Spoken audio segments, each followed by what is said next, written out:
하나님 아버지 감사합니다. 저희들을 인도해 주시고 오늘 아버지 앞에 나와 예배하며 또한 이 시간 선포되는 말씀을 들으려고 합니다. 성령께서 저희들의 마음속에 마음의 문을 열어주시고 어두웠던 것들을 다 물리쳐 주시며 하나님의 말씀을 귀를 기울여 들어 세상에서 하나님의 백성으로 살아가도록 인도해 주시옵소서. 예수님의 이름으로 기도하옵나이다. 아멘. 오늘 우리가 함께 교독한 로마서 3장 21절부터 26절 말씀을 중심으로 해서 십자가, 그 사랑이라고 하는 제목으로 말씀을 드리도록 하겠습니다. 19세기의 러시아는 굉장히 빠르게 흘러가고 있었고 돌아가고 있었습니다. 그 가운데 사실주의 문학의 포문을 열었던 피오도르 도스토옙스키는 젊은 사람이었고 그리고 젊은 지식인들의 모임이 있는 그런 곳에 참여했던 사람이었습니다. 당시의 러시아 황제는 니콜라이 1세인데요. 그 젊은 사람들이 모여있는 그곳에 첩자를 보내어서 감시하고 있었는데 이 도스토옙스키를 중심으로 한 모임이 반란의 음모를 하고 있다는 것을 알고 이 사람들을 다 잡아서 군사재판을 하고 처음에는 사병으로부터 몇 년을 살게 하고 여러 가지 판결을 내렸지만 결국에는 사형을 선고한 일이 있었습니다. 1849년 12월 22일 세메노프스키 연병장에서 이제 사형당하기 5분 전에 마지막 할 말이 무엇인가를 하도록 한 이후에 사형을 집행하려고 하는 그 순간 집행관이 갑자기 손수건을 흔들면서 사격 중지를 외쳤습니다. 죽음의 낭떠러지에 떨어지게 되었던 도스토옙스키는 극적으로 살아나는 그런 기적적인 일들을 경험하게 되었는데요. 사실은 이것은 니콜라이 1세가 사형을 선고한 이후에 사형 직전에 황제의 특별 사면을 통해서 이들을 풀어주게 하려는 고도의 어떤 정치적인 전략적 선택이었다는 것을 우리가 알고 있습니다. 그는 죽기 5분 전에 기적적으로 사형이 취소되어서 생명을 얻게 되었습니다. 이 체험이 20년이 지난 이후에 백치라고 하는 소설로 옮겨지게 되었습니다. 도스토옙스키가 살아나는 데에는 그가 한 일은 아무것도 없습니다. 오직 황제의 자비를 통한 사형 집행 명령 금지로 살아남게 되었고 그래서 그는 새 생명을 얻게 되었습니다. 아주 훌륭한 소설을 쓰게 된 작가가 된 것을 너무나도 우리는 잘 알고 있습니다. 이 도스토옙스키처럼 오늘 우리가 읽은 본문은요, 하나님의 자비와 사랑 그리고 그리스도의 십자가에서의 그 피 흘림이 무엇인지를 가장 극적으로 알려주는 내용이며 로마서의 중심이라고 우리는 알 수 있습니다. 오늘 우리가 읽은 본문의 말씀을 살펴보기 전에 잠시 앞부분을 살펴보면 오늘의 말씀이 왜 그렇게 중요한지 이야기가 할 수 있습니다. 로마서 1장 18절과 25절 그리고 3장 9절을 보면 유대인과 이방인 모두가 하나님의 법을 어긴 하나님을 거절하는 죄를 범했을 뿐만 아니라 그들 모두가 하나님의 진노와 심판의 대상이라는 것을 분명히 명시하고 있습니다. 로마서 3장 9절에서 이렇게 바울은 묻고 대답하고 있습니다. 유대인이 이방인보다 우월한 것이 아니냐는 그런 질문에 바울은 같은 구절에서 결코 아니다라고 대답을 함으로써 유대인들 나름대로의 구원사적인 장점은 있지만 실제로 이방인보다 나은 것은 없다. 유대인도 이방인처럼 범죄한 것은 사실이다. 그래서 바울은 유대인이나 헬라인이나 모두 죄의 권세 아래에 있다라고 선언을 하고 있습니다. 그래서 로마서 1장 18절부터 32절까지의 유대인과 이방인을 포함한 모든 인류, 그들은 죄와 그에 대한 하나님의 현재적 심판을 말씀하고 있습니다. 바울은 로마서 2장 12절에서 율법을 언급하면서 유대인이 왜 죄인인가에 대해서 예를 들고 있습니다. 바울은 그들의 죄를 다루면서 그의 주된 관심은 무엇인가 하면 단순히 유대인의 죄와 그리고 그들의 죄악됨을 설명하거나 정지하기 위해서 그런 예를 다루고 있는 것이 아닙니다. 바울이 말씀하고자 하는 초점은 무엇인가 하면 모세의 율법이 구원의 도구가 되지 못한다고 하는 사실과 유대인도 인간의 죄악과 하나님의 심판이라고 하는 포도에서 벗어날 수 없는 존재이며 민족이라고 하는 것을 지적하고 있습니다.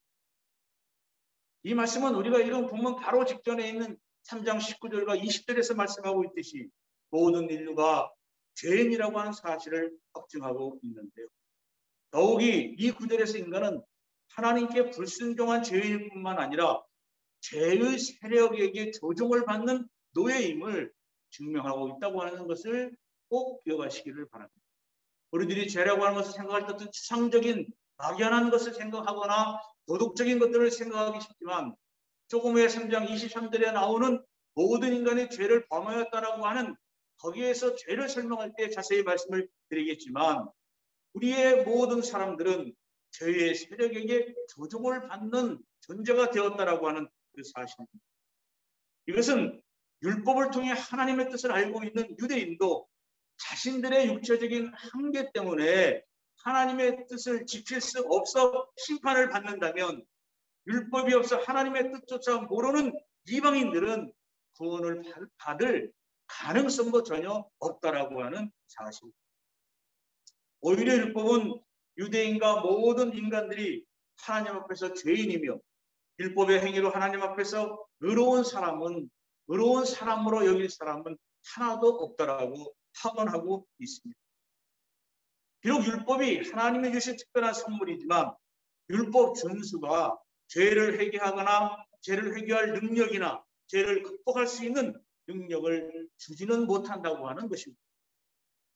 그래서 3장 21절에 나와 있는 하나님 앞에 의롭다함을 얻을 인간은 없다라고 하는 이 말씀은 아담의 타락 이후로 모든 인간은 죄의 노예이다. 조금 전에 말씀드렸죠. 라고 말씀하고 있고 그리고 인간에게 죄가 있는 한 아무런 소망이 없다라는 결론에 이르게 된다라고 하는 사실입니다.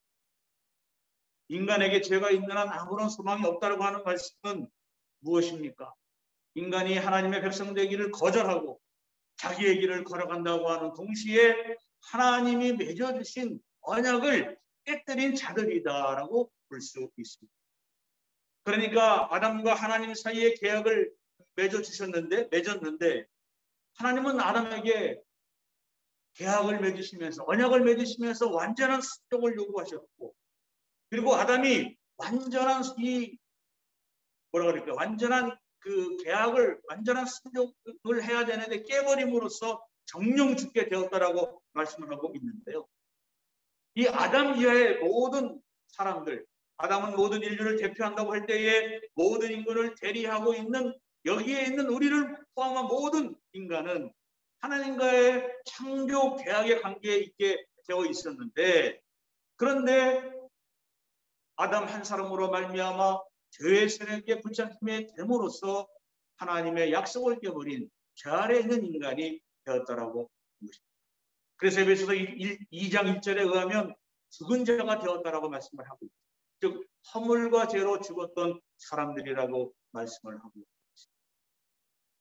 하나님께서 주신 약속을 잘 지키면 그 약속은 지상에서의 삶과 행복이 아니라 의와 영원한 하늘의 기쁨을 누릴 수가 있는데 언약에서 벗어난 사람들은 어떤 생명체도 살 수 없는 존재가 되어 버렸다라고 하는 것입니다. 그래서 인간에게 죄가 있는 한 아무런 소망이 없다라고 하는 21절의 말씀입니다. 또한 이제는 율법 외에 하나님의 한 의가 나타났으니 율법과 선지자들에게 증거를 받은 것이라고 말씀을 하고 있습니다. 여기에 보면은 21절 시작에 그러나 이제는 이라고 하는 표현을 하고 있는데요. 세번역에서도 또 공동번역에서도 그러나 이제는으로 시작하고 있습니다.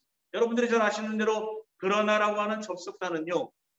앞의 내용을 완전히 부정할 때 사용하고 있는 것처럼 오늘 읽은 본문 서두에 시작한 그러나는 도스토옙스키처럼 사형집행을 앞두고 황제의 사면장이 사형집행을 멈추게 한 것처럼 한순간에 상황을 바꾸어버리는 것과 같은 새로운 소망에 대한 이야기가 시작된다고 알려주는 지시어로 볼 수 있다는 것입니다.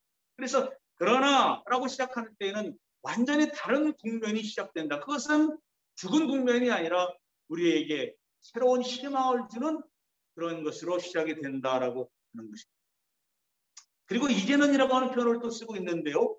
여기서 이제는 과거 시제가 아니라 here and now, 지금 현재 여기서 새로운 시대가 열리고, 그리고 그 새로운 시대가 열리는 것은 소망이 없는, 죄가 있는 인간에게는 소망이 없다고 그랬는데 그 인간이 여는 새 시대가 아니고 새로운 문이 아니고 예수 그리스도가 역사의 현장 속으로 뚫고 지금 들어오심으로 시작되었다라고 하는 이제는이라고 하는 것을 표현하고 있습니다.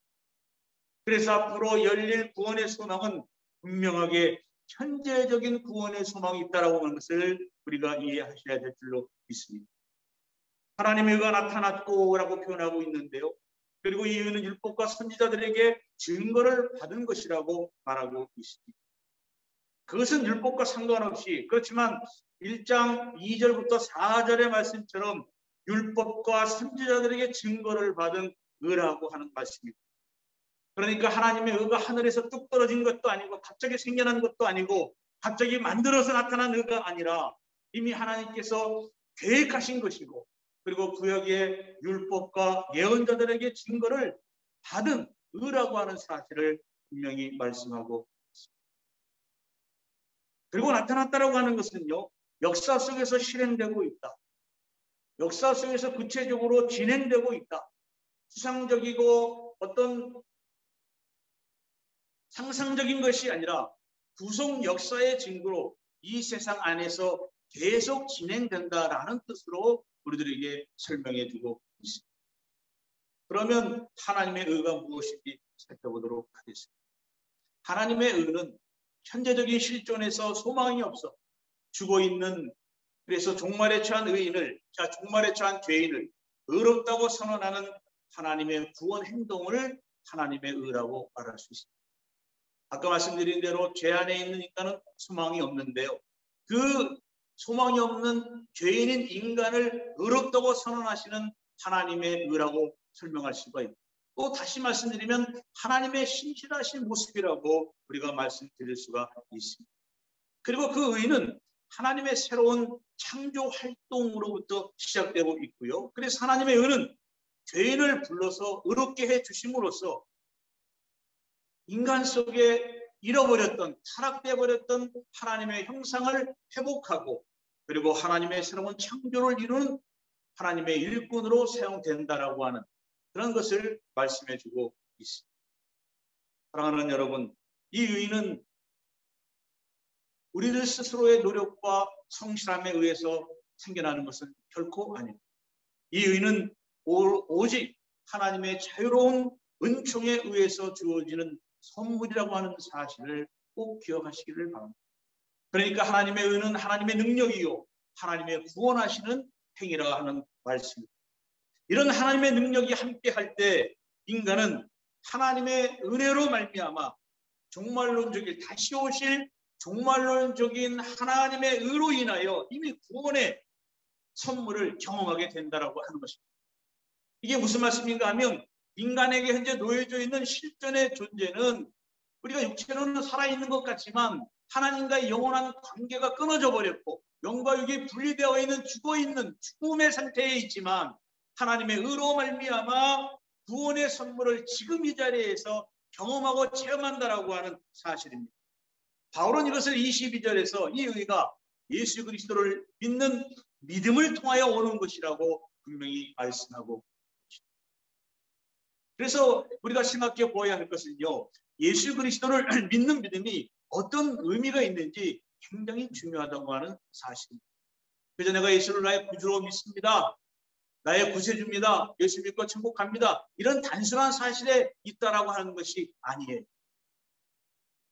그래서 위에서 말한 대로 하나님의 의가 하나님의 능력이요 구원하시는 행위라고 한다면, 구체적으로 이것은 하나님은 공의로우신 분이라서 죄 지은 자를 분명히 벌하시고 심판하시지만, 또한 하나님은 사랑이 넘치시는 분이기 때문에 죄인을 불쌍히 여기고 용서하시고 그런 분이라고 하는 것을 말씀해 주고 있습니다. 하나님은 백성과 맺은 언약을 신실하게 지키시는 분이, 그 신실하게 지키시는 것을 나타내심으로써 하나님 자신이 신실하시다고 하는 것을 말씀하시는 것처럼 예수 그리스도를 믿는 믿음이라고 하는 것은 우리가 예수님을 믿는 믿음을 말하는 것이 아니라 예수님의 신실함을 분명히 말하고 있습니다. 그 이유는요, 다음에 나오는 모든 믿는 자에게라는 단어에서 확인이 됩니다. 즉 모든 믿는 자들에게 유익을 주기 위해 예수의 신실하심을 통해 하나님의 의를 드러냈다, 이렇게 말씀할 수 있다라고 합니다. 그러니까 본문에는 하나님의 신실하심과 또 예수 그리스도의 신실하심, 그리고 앞으로 나올 믿음의 신실한 자들의 예들을 통해서 하나님의 구원의 약속과 그로 인한 놀라운 것들을 우리들에게 보여주고 있습니다. 아마 이것이 로마서 전체에서 보여주고 있는 말씀이기도 합니다. 즉 하나님의 신실하심과 예수 그리스도를 믿는 믿음, 또는 하나님의 의와 예수 그리스도를 믿는 믿음, 이것은 25절에서 예수님을 화목제물로 세우셨다고 하는 말을 하고 있는데요, 하나님의 심판과 정죄보다는 하나님의 신실하신 구원 행위로 인해 예수님이 신실하게 순종하신 것으로, 즉 하나님의 뜻에 순종하여 죽기까지 복종하신 신실함이라고 이해할 수 있습니다. 그러니까 하나님의 신실하심을 증명하기 위해 하나님이 보내신 아들이신 예수 그리스도가 죽기까지 복종하신 그것이 신실하심이다라고 하는 것입니다.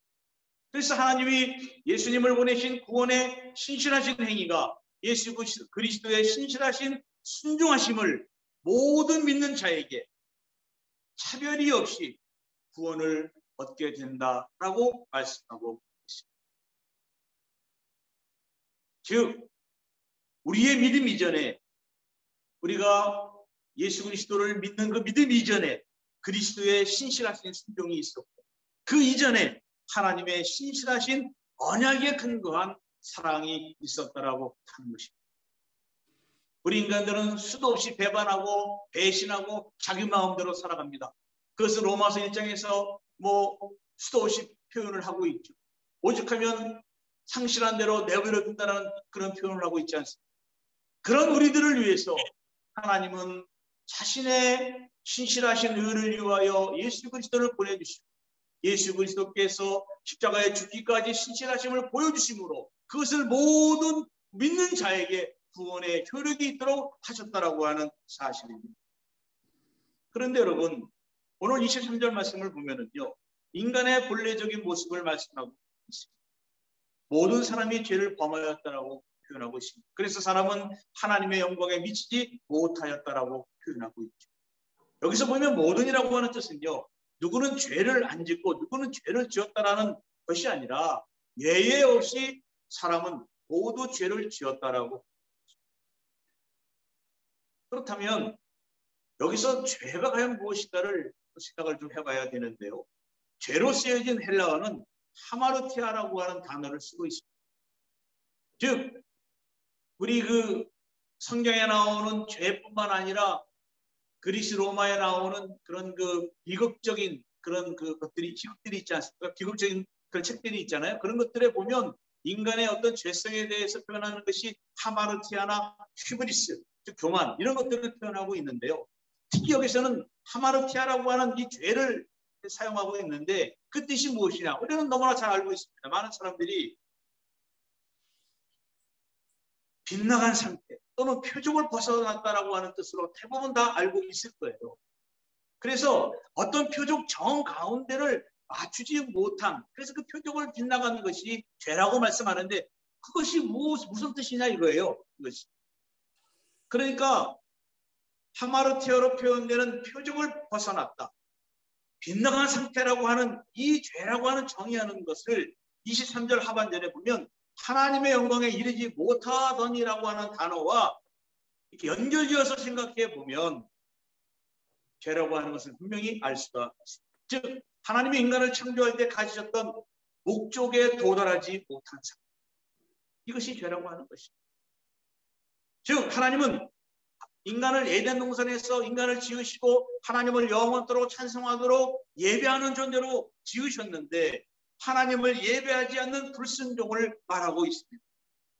즉 하나님을 대적하는 어떤 세력을 말하고 있고, 죄를 범했다라고 하는 것은 그 세력에 붙잡혀 있다라고 하는 의미입니다. 그러니까 대적하는 권세의 영역 안에 들어가 있는 인간을 죄를 범한 인간이라고 표현한다라고 하는 것입니다. 그래서 모든 사람이 죄를 범하였다라고 하는 것은 한 사람도 빠짐없이 하나님께 영광을 돌리지 못하여 대적하는 그 세력에 붙잡혀서 살아가는 그 존재를 죄인이라고 표현할 수 있는 것입니다. 그래서 이 죄가 인격화되어서 인간을 지배하는 하나의 세력으로서의 죄, 또는 인격화된 행동으로 나타나서 우리는 이것에 대해서 죄를 범하였다라고 말할 수 있는 것입니다. 그래서 하마르티아는 하나님께 영광을 올리는 예배하는 성전으로서의 에덴 동산에서 인간을 유혹하여 탐욕과 교만을 품어서 죄를 짓게 하고 인간을 지배하는 인격이자 세력이라고 말할 수 있습니다. 이런 인간들은 스스로 범한 죄로 인해 죄인과 죽음이라는 실존의 상태에 빠져 있게 되었고, 결국 인간은 인간 스스로 그 죄로 인해 하나님의 영광을 위해 살지 못하고 영원한 파멸에 이르게 되었고, 결국에는 하나님과의 관계가 끊어져 버려서 살아가는 상태. 그런 인간을 모든 사람이 죄를 범하였다라고 우리가 표현할 수 있습니다. 이런 인간은요, 아무것도 할 수 없는 존재의 상태임을 분명히 표현하고 있습니다. 그러나 여러분, 하나님은 처음부터 지금까지 성실하고 신실하게 말씀하시고 행동하셨습니다. 하나님의 신실함은요, 변함없이 그리고 부족함 없이 죄인들을 위해 계획하시고 섭리하셨다라고 하는 것입니다.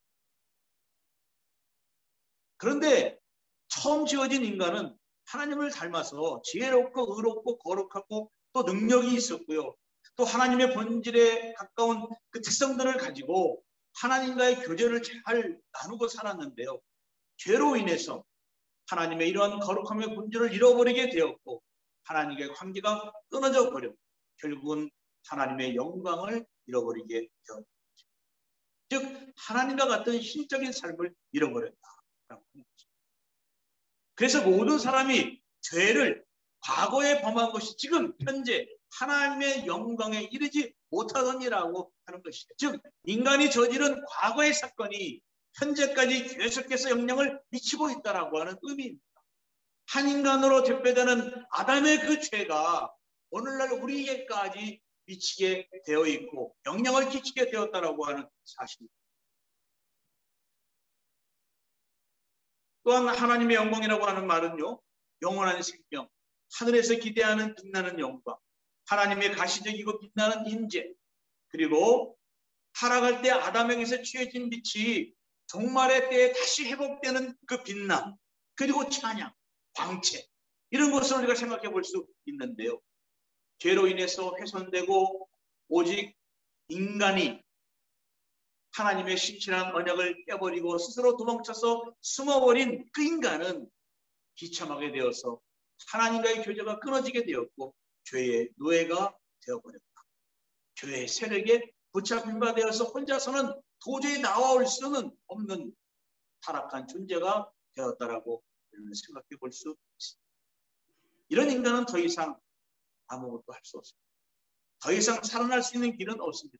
우리의 눈으로 보면 많은 사람들이 많은 일들을 행하고 훌륭한 일들을 행하고 있지만 적어도 로마서에서 보고 있는 모든 인간이 죄를 범했다라고 하는 그 실존의 상태에서는 살아날 수 있는 길은 없다라고 하는 것입니다. 스스로 의롭다고 하면 할수록 인간은 하나님과 멀어지게 될 뿐이라고 하는 사실입니다.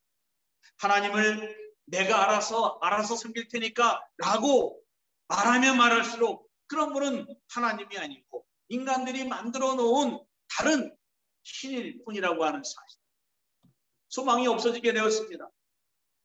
그러나 하나님은 하나님의 그 신실하신 자신의 언약을 변함없이 지금 이곳에서 실행하고 계십니다.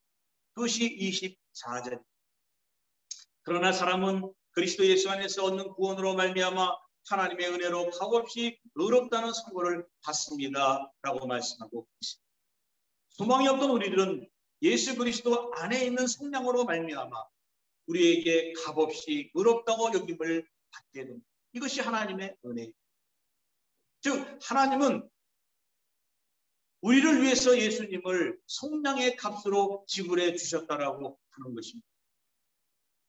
원래 이 뜻은요, 구약에서 출애굽을 할 때 이집트에서부터 해방되는 것을 의미한 것으로 사용이 되어졌고, 또 개인적으로는 어떤 상태에서 풀려나는, 즉 해방을 받는 것으로 사용되어졌다라고 하는 것입니다. 특히 이 글을 읽고 있는 로마의 사람들은 어떻게 이해하고 있었는가 하면요, 로마의 기독교인들은 구속이라고 하는 말, 속량이라고 하는 말을요, 즉 노예 시장에서 사용되는 말로 알고 있었는데, 그 당시에 노예라고 하는 신분에서 벗어나기 위해서는요, 자기가 돈을 벌어서 갚으면 가능합니다. 그런데 실제로는 이것이 불가능했다라고 하는 거예요. 아무리 벌어도 벌 수 있는 시간적인 여유가 또 그 돈을 벌 수 있는 능력이 안 됐다라고 하는 것입니다. 그렇다면 누군가가 돈을 대신 갚아주고 풀어주는 방법이 있는데, 그때 풀어주는 그 돈을 속전이라고 하고, 로마에서도 똑같은 뜻으로 사용되었다라고 하는 것입니다. 이것이 영어로는 리뎀션이라고 하는 단어를 쓰고 있는, 설베이션이라는 단어를 쓰고 있는 것이 아니라 리뎀션이라고 하는 단어를 여기서 구속 또는 속량이라는 말을 쓰고 있습니다. 마찬가지로 인간은 아까 죄의 세력, 죄의 노래, 죄의 권세 잡혔는데, 이것에서부터 풀려나려면 내가 무엇인가에서 풀어놔야 되는데 할 수 없다라고 그랬잖아요. 그렇다면 누군가가 대가를 지불해야 되는데 우리 스스로는 지불할 수가 없어요. 그렇다면 누군가가 대신 돈을, 속전이라고 그랬죠. 대신 돈을 내주는 것, 속전을 대신 내줄 사람이 필요한데 23절에서 모든 인간은 죄를 범하여, 그리고 죄의 삭은 사망이라고 한 것을 보면 죄인으로서는 이 속전을 낼 만한 자격을 갖춘 사람은 한 명도 없다라고 하는 것입니다. 그래서 하나님은 신실하시기 때문에 내가 아무리 찾아봐도 인간을 통해서는, 이 세상 하늘 아래에 있는 인간을 통해서는 인간을 구원해 줄 사람이 없는 거예요. 그런데 하나님이 보니까 죄의 세력과는 무관하신 분이 있는데, 그분이 누구냐? 하나밖에 없는 아들 예수 그리스도가 있는데 그분을 이 세상에 보내주셨다라고 하는 사실. 그래서 예수 그리스도가 하신 속량의 방법은 무엇이냐? 하나님의 말씀에 순종하심으로써, 그리고 기꺼이 자신의 몸을 내어주심으로써, 어디에? 십자가에 내어주심으로써 죄의 권세 아래에 있었던, 죄의 노예에 있었던 우리들을 구원해 주셨다라고 하는 사실. 이런 예수 그리스도의 행위가 하나님이 원하시는 어떤 기준이 있는데, 하나님이 원하시는 그 기준인 그 의로움에 맞게 되었고, 그리고 이 속전금 대신 내어준 돈이 사탄에게 지불된 것이 아니라 하나님에게 지불되어 줌으로써 하나님은 우리를 죄에서 구원해 주시고 구속해 주셨으며 의롭게 하시고 거룩하게 해 주셨다라고 하는 사실. 그것이 하나님의 신실하신 분임을, 하나님께서는 의로우신 분임을 나타내 주신 것으로서 우리들에게 교훈해 주고 있습니다. 여러분, 그래서 25절은 이렇게 말씀을 하고 있습니다. 하나님께서는 이 예수를 속죄 제물로 내주셨습니다. 개역성경에는 화목제물이라고 나와 있는데요, 조금 전에 설명을 후에 드리겠지만 속죄 제물로 내주셨습니다. 그것은 그의 피를 믿을 때 유효합니다. 하나님께서 이렇게 하신 것은 사람들이 이제까지 지은 죄를 너그럽게 보아주심으로써 자기의 의를 나타내시려는 것이었습니다라고 말을 하고 있습니다. 다시 말씀드리면 이 예수를 하나님이 그의 피로써 믿음으로 말미암은 화목제물로 세우셨으니, 이는 하나님께서 길이 참으시는 중에 전에 지은 죄를 관가하심으로 자기의 의로우심을 나타내려 하시리라 표현하고 있습니다. 로마서에서 나타나는 그 제물은 세 가지 유형이 있는데요. 첫째는 예수 그리스도를 화목제물로 지칭하는 이 3장 25절의 말씀과 신자의 몸을 제물로 일컫는 12장 1절, 또 15장 16절에는 이방인을 제물로 묘사하고 있는데요. 그런데 오늘 본문에서는 화목제물이라는 것을 표현하고 있습니다. 즉 예수 그리스도를 죄를 용서받는 단계로 그를 화목제물로 제단에 바침으로 우리를 의롭다고 인정해 주셨고 자신의 신실하심을 나타내 보이셨다라고. 어떻게 해요? 제단의 제물로 자신의 몸을 드리고 있어요. 표현하고. 그런데 이 화목제물이라고 하는 단어가 많은 사람들에 의해서 토론이 되어 왔었는데요. 이게 헬라어로는 자꾸 헬라어 말씀드려서 죄송하지만 실라스테리온이라고 하는 단어를 쓰고 있는데요. NIV 성경에는 A sacrifice of atonement라고 하는 단어를 쓰고 있습니다. 그래서 사실은 화목제물이라고 하는 단어보다는 대속제물 또는 속죄제물 등으로 다양하게 번역을 한 것을 우리가 알 수 있습니다. 그래서 24절에서 구속에 대한 해석을 아까 속전속량말을 했잖아요. 이 해석을 로마적 상황에서 다른 해석을 주었다라고 한다면 오늘 25절에 나와 있는 화목제물 또는 속죄제물이라고 하는 이것의 배경은 구약의 배경을 가지고 있다라고 하는 거예요. 그 구약의 배경은 뭐냐? 레위기서에 나오는 하나님께 제사 드리는 5가지 제사 중에 번제가 있고 또 화목제가 있고 여러 가지 5가지 제사가 있잖아요. 그 중에서 그런 배경을 가지고 있는데 그 중에서 가장 핵심은 뭐냐? 피로스라고 하는 단어가 이제 큰 그 의미를 가지고 있다 했습니다. 피를 드리는 제사, 이것이 큰 핵심이다라고 하는 것입니다. 그런데 아까 헬라어로 이 화목제물을 실라스테리온이라고 그랬는데요. NKJ, New King James 버전은 propitiation으로 번역을 했고요. RSV는 expectation으로 번역을 했고 NET는 mercy seat로 다양하게 번역들을 많이 해 놓았습니다. 그런데 이 3가지 번역 중에서 제가 가만히 보니까 제가 이 propitiation이나 expectation이나 mercy seat 3가지를 다 설명을 하려고 했는데요. 가만히 책을 좀 읽어보니까 우리에게는 이 expectation이라고 하는 단어가 더 적절한 표현이 될 수 있다고 하는 거예요. 왜냐하면 이 단어는 죄를 없애주는 어떤 정결한 속죄를 의미하고 있다는 거예요. 그리고 지난주에 말씀드렸듯이 북아프리카 알렉산드리아에 살고 있었던 그 2세대 히브리인들이 그 히브리 성경을 잘 모르니까 그 성경을 번역해 놓은 것이 70인경이라고 그랬잖아요. 그 70인경에서 사용한 것을 보니까 이 뜻을 정결함, 용서, 긍휼 이런 것들은 죄의 제거를 통한 용서와 정결을 의미했다. 이런 뜻으로 사용이 되었다라고 하는 거예요.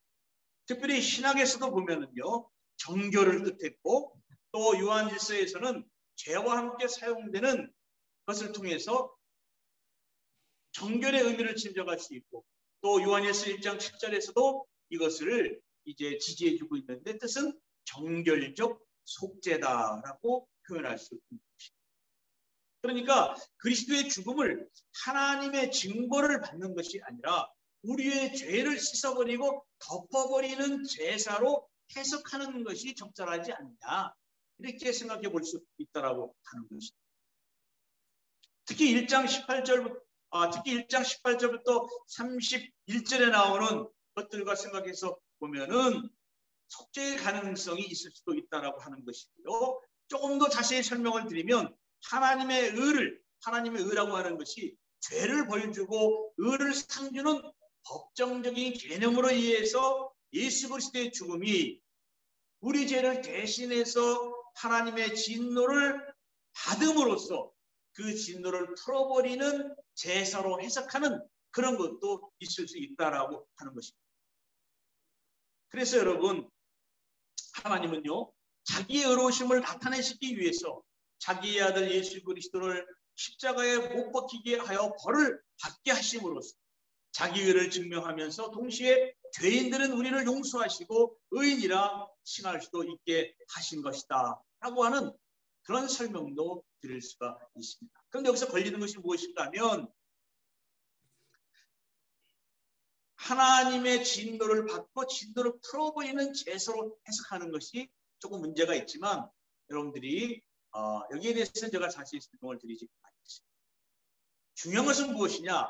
어찌됐건 예수 그리스도께서는 그 자신의 몸을 속죄 제물로 드림으로 말미암아 십자가에서 우리의 죄의 벌주시려는 하나님의 공의와 동시에 우리를 용서하시려는 하나님의 사랑이 만나는 곳이 십자가라고 하는 사실을 우리들에게 강조해 주고 있습니다.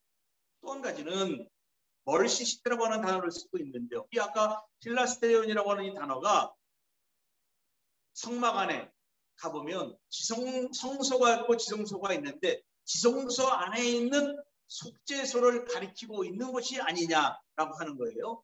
그래서 유대인들은 대속죄일과 관련을 지어서 생각을 하게 되는데요. 이 필라스테레온이라고 하는 이 단어가 속죄소, 쉬은 자를 가리킬 때 사용되었다라고 하는 거죠. 즉 하나님의 법궤를 덮는 흑공의 손잡이를 우리가 시온장, 멀시시트라고 하는데요. 이곳에 대제사장은 속죄일에 피를 뿌립니다. 그러니까 왜 피를 뿌리냐? 그것은 하나님의 임재의 장소이기 때문에 쉬은 자라고 표현하는데 그곳에 피를 뿌림으로써 백성들의 죄를 씻어버리는 결과를 가져온다라는 의미죠. 그래서 하나님께서 예수 그리스도를 통해 자신의 의로움을 단번에 나타내셨는데 그것이 무엇이냐? 십자가에서 죽으심으로 나타나게 되었는데 그것이 이미 이 멀시시트라고 하는 쉬은 자 제사에 예표되었고 이미 미리 보여주셨고 그리고 오늘날 하나님께서 그의 의를 나타내셨다라고 생각해 볼 수 있습니다. 그래서 지성소의 속죄장, 속죄소, 쉬은 자는 자기 백성을 위한 예수님의 피뿌림이 이루어진 장소라고 하는 것이죠. 그래서 쉬은 자는 하나님의 임재의 장소가 될 뿐만 아니라 그곳에 예수님께서 쉬은 자의 하나님의 임재 장소에 나타나심으로써 그곳에 자신의 피를 흘리심으로 우리의 죄를 용서해 주시고 우리의 죄를 씻어 주시고 우리의 죄를 오랫동안 참아오신 간과하심을 위함이었다라고 말할 수 있습니다. 그래서 여러분 십자가에서 예수 그리스도의 피 흘림은요 인간은 하나님의 진노를 받아야 하는 것이 당연해요. 그런데 예수께서는 그를 믿는 자 대신 죽으심으로써 하나님의 진노의 심판을 담당하셨다. 물론 여기에는 개인적인 어떤 속죄에 대한 죄를 구원받는 그 속죄에 대한 더 넓은 의미의 뜻은 오늘 이 시간에는 말씀을 드리지 않습니다. 그냥 여기서만 말씀을 드리는데요. 그 예수님의 피로 말미암아 그를 믿는 모든 자는 하나님의 진노로부터 보호를 받게 되었습니다. 죄인인 우리들은 예수께서 십자가에 죽으심으로 영원히 우리 스스로는 씻기 힘든 죄를 제거받았다고 하는 사실에 우리의 믿음이 날로 새로워질 수 있습니다. 따라서 예수께서 죽으심으로 속죄 사역을 완성하셨습니다. 우리가 받을 하나님의 형벌을 대속하셨고 죄를 깨끗하게 해 주셨습니다. 바로 이것이 하나님의 무한하신 사랑, 지극한 사랑의 진수, 참다함을 보여주고 있습니다. 하나님은 자신의 진노를 우리에게 쏟아 부으셔야 하는데요. 오히려 자기 아들 예수 그리스도에게 부으심으로써 우리에게 사랑을 확증해 주셨습니다. 십자가에서 예수 그리스도를 통해 피를 뿌림으로 이루어진 하나님의 사랑은 누구든지 예수 그리스도를 믿는 자를 하나님이 의롭게 하시고 동시에 하나님께서 자신의 의를 확증하시는 사건이고요. 하나님이 우리를 찾아오시는 구원의 초청이라고 합니다. 그래서 십자가에서 죽으신 그리스도는요. 하나님께서 새롭게 세우신 새로운 속죄소라고 합니다. 구약시대에는 이전에 대제사장이 한번 대속죄일에 속죄소에서 자기 백성의 죄를 처리하신 것처럼 이제는 십자가에서 피 흘려 죽으신 그리스도 안에서 자기 백성의 죄를 영원히 제거하셨다라고 하는 것을 의미하고 있습니다. 그러므로 하나님은 그리스도의 십자가 사랑 안에서 십자가의 피 뿌림으로 단번에 뜻을 영어로 once for all이라고 하는 단어를 씁니다. 단번에 영원한 속죄를 완성하셨고 아담 이후 다시는 만날 수 없는 하나님과의 관계가 다시 가능하게 해 주셨다라고 하는 사실. 그래서 우리는 지금 이 시간에 사탄의 세력으로부터 죄의 세력으로부터 유혹을 받고 또 시험을 당하고 어려움을 겪지만 그것을 다 물리치고 주님의 보좌 앞으로 나아가 담대히 기도할 수 있는 이유가 무엇이냐? 바로 그것은 예수 그리스도가 흘리신 십자가의 그 사랑 때문에 가능해졌다라고 하는 사실입니다. 그래서 우리는 자기 연민에 빠질 필요가 없습니다. 우리는 스스로 고민할 필요가 없습니다. 이미 우리에게 살아가야 할 길이 주어졌습니다. 그 길이 무엇입니까? 마가복음에서는 주님의 제자들이 함께 계시고 또 귀신을 쫓아내고 병자를 고쳐주신 것을 주님의 사랑으로 나타내신 것처럼 우리도 주변의 사람들을 보고 비평하고 부정적인 평가를 내리기보다는 주님의 사랑을 먼저 주고 위로의 말을 건네고 무거운 짐을 같이 져주는 그런 성도들의 모습을 우리들에게 요구하고 있다라고 하는 것입니다. 그것이 하나님의 신실하심, 그리스도의 신실하심, 그것을 믿는 우리의 믿음을 신실하심이라고 표현할 때 이 신실하심을 우리 주변에 있는 모든 사람들에게 사랑으로 나타내주는 그것을 우리들이 하여야 할 성도의 자세라고 말할 수 있습니다. 예수께서는 십자가의 죽음을 통해서 자기 자신의 몸과 피를 우리에게 나누어 주시고 인간의 고난을 우리와 나누시고 우리의 죄, 고난 그리고 죽음 한계를 짊어지셨습니다. 바로 그곳에서 우리들의 삶 속에서 우리도 용서해야 되고 화해해야 되고 받아주어야 되고 그리고 사랑이 시작된다라고 하는 사실. 십자가의 승리가 삶에 나타나야 우리의 삶이 행복하고 즐겁다라고 말할 수 있겠지만 오히려 십자가의 실패가 사랑이라고 하는 십자가로 겸손히 행하여질 때 우리는 예수 그리스도의 말씀의 빛에 인도받을 수 있고 어둠 속에서도 빛나는 불꽃이 되어서 어두운 곳, 불평이 있는 곳, 비난이 있는 곳에 십자가의 사랑을 증명해 보일 수 있다라고 하는 것입니다. 그러니까 예수 그리스도의 십자가를 성공으로 바라보는 사람과 예수 그리스도의 십자가를 실패로 바라보는 사람과의 관점이 우리들의 삶에서 두드러지게 달라지는 현상을 발견할 수 있다라고 하는 것입니다.